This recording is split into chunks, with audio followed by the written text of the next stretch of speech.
السلام عليكم ورحمة الله وبركاته. ازيكم يا حبايبي؟ عاملين ايه؟ يا رب تكونوا كلكم بخير ان شاء الله.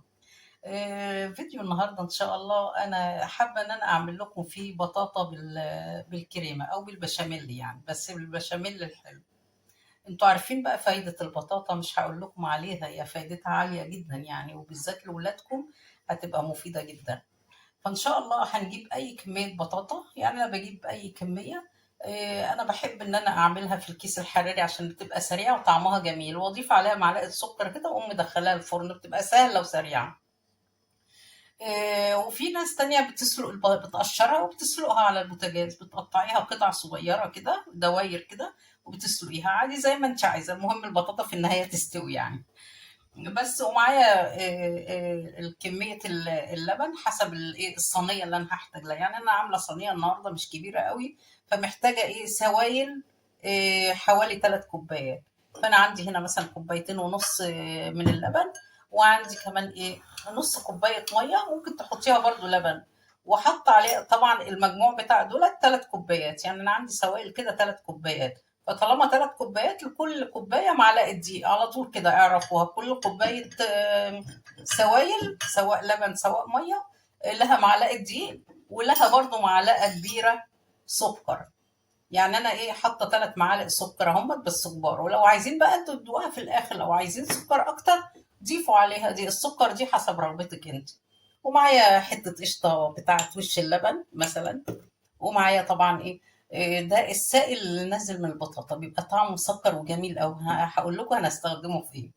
ومعايا بقى كمان ايه شويه كده مكسرات، اي حاجه عندك، سوداني، زبيب، جوز هند، هنقلبه مع البطاطا بعد ما نهرسها يعني، فده بيديها طعم رائع كمان. وطبعا بقى ايه كيس فانيليا او كيسين، اللي متوفر عندكم يا جماعه ما تقفوش على حاجه. فانا دلوقتي ايه ان شاء الله هعمل هاخد البطاطا وههرسها الاول، وهضيف عليها المكسرات، ولو احتاجت سوائل هضيف لها شويه السوائل اللي هي نازله منها دي، اطريها بيها. لو ما احتاجت لهاش دول ايه هحطهم على البشاميل، هيدوها طعم رائع. دلوقتي بقى يا حبايبي انا هرست البطاطا خلاص، قلت برضو اوريكم الجزئيه دي. هرستها خلاص وما احتجتش للسائل ده، فانا السائل ده بقى ان شاء الله ممكن استخدمه في البشاميل. فانا دلوقتي هحط بقى الايه هحط المكسرات، اي مكسرات عندك زي ما قلنا هنحطها بقى على البطاطا كده، وهقلبها على البطاطا. هخلص انا تقليب بقى واوريكم الخطوه اللي بعد كده ان شاء الله. كده يا حبايبي بقى انا ايه سخنت اللبن اهو، وهضيف عليه النشا. بس ضيفي كده واحده واحده برضو، عشان لو حسيتي ساعات النشا بيبقى تقيل شويه، حسيتي ان هو كتير شويه وقفي، ما تحطيش كله يعني.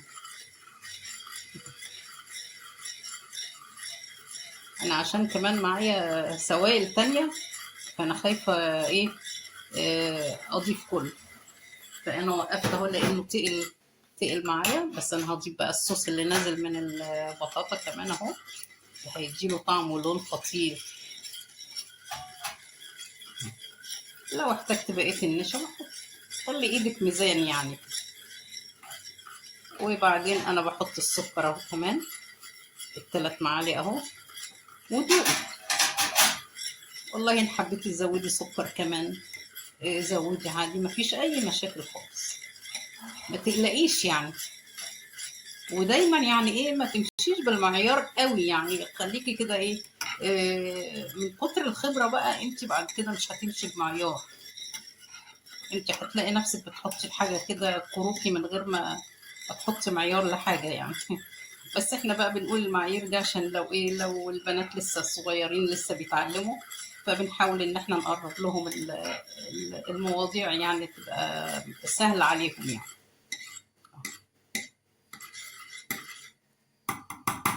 انا كده ايه محتاجة بقية النشا تاني.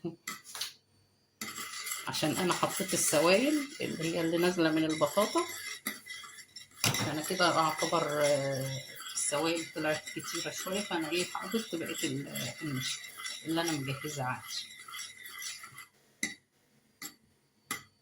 بصي كده بقى، هو كده التقل بتاعه جميل جدا. بس انا بقى ايه، هحط قشطة اللبن. لو عندك قشطة حطيها، ما عندكيش دي حاجة ممكن تستغني عنها على فكرة يعني. مش شرط تحطيها، بس دي بتديها دسامة بقى وطعم رائع. بدل ما تحطي حتة سمنة أو زبدة، حطي القشطة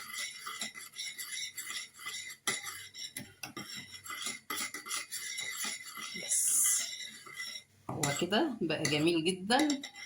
فأنا كده إيه، أحطفي عليه خلاص. إيه، بصوا بقى يا حبايبي، أنا دلوقتي خلصت البشاميل، والبطاطا اهي جاهزة قدامي، والصينية موجودة. انا نسيت بس اقول لكم حاجه يا حبايبي، ان انا حطيت الباكو بتاع الفانيليا على البشاميل لما خلص، والسكر مظبوط جدا وكل حاجه مظبوط. يعني انت ماشيه بقى على الطريقه دي. البشاميل 3 كوبايات لبن، عليهم كل كوبايه عليها معلقه دقيق ومعلقه سكر مليانه، والايه وباكل فانيليا. عايزه تحطي قشطه لبن حطيه، ما عندكيش مش مشكله. ولو في سوائل تانية نازله من البطاطا زوديه. بس هو النشا كده هيبقى مظبوط يعني، انا ما احتجتش نشا تاني، هما 3 معالق هم يعني. فدلوقتي بقى ايه، انا بحب ابطن الصينيه بالبشاميل كده. يعني هي طبقه خفيفه قوي، كانك بتحطي كده معلقه سمنه ولا حاجه يعني. دي بتدي للبطاطا طعم جميل، وبتمسك البطاطا كده من تحت، تخليها جميله بصراحه. يعني ما تكتريش يعني، يا دوبك كده زي ايه، معلقه سمنه معلقتين سمنه كده بس. بنحط بقى البطاطا.